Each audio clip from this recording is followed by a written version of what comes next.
the 36th district, which runs from West Los Angeles all the way down to the harbor. I'm very proud to be here and to be part of this community. I'm running because we need leadership in Washington. It's very important that we elect more progressives to Congress because, as you see, if we have mainstream centrist Democrats, we just have more of the same. War, weapons production, bailing out banks. We can't sustain this. We can't afford it. And so it's not enough to send a Democrat to Washington. It's not enough to vote for Barack Obama. We need to be there to support every progressive point on every agenda. When I go to Washington, I will immediately write the repeal of the bankruptcy bill, which my opponent voted for.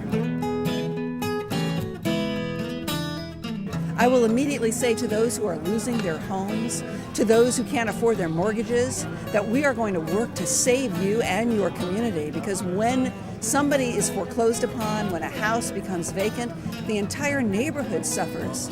We see beautiful neighborhoods turn to blight. We can continue with the same old patterns, or we can set out on a new path where we can treasure real wealth.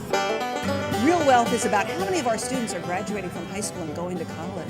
Real wealth is about you, me, our parents, our children having health care for the rest of their lives, regardless of what their histories are. Let's make health care a non-profit entity. We should be funding universal single-payer health care.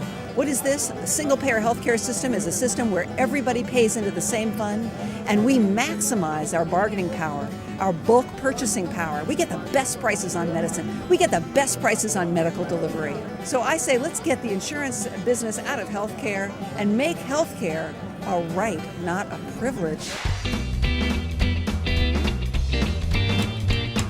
When I go to Washington, I will immediately join the Out of Iraq, Out of Afghanistan caucus. We know that when we occupy countries, we empower the resistance. We know this isn't the way. It hasn't worked in the past. It won't work in the future. I will be proud to serve this country as we embark on a new path, a path that says to the world, we are about our commitment to diplomacy, about our commitment to building a world community. And I will start talking about the money that we are spending on war and occupation in this country. To those who work in the aerospace industry, I want you to ask your boss, ask your boss's boss, what are you doing to train me for the future? Let's put millions of people back to work, capitalize on what we have, which is a skilled workforce and a brain trust. Let's invest in rapid transit. Let's take our energies and invest them in solar panels and windmills. This district could be the capital for green technology. I've been a teacher for 15 years.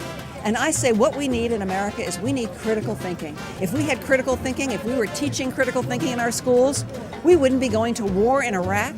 We wouldn't be sending more troops into Afghanistan, and we wouldn't be sending drones to kill innocent people in Pakistan. If we had critical thinking, we wouldn't be bailing out banks with no strings attached. No, we would say, let's step back. Let's think critically. Let's take a new direction. I want to take that new direction, and I want everybody on board with me.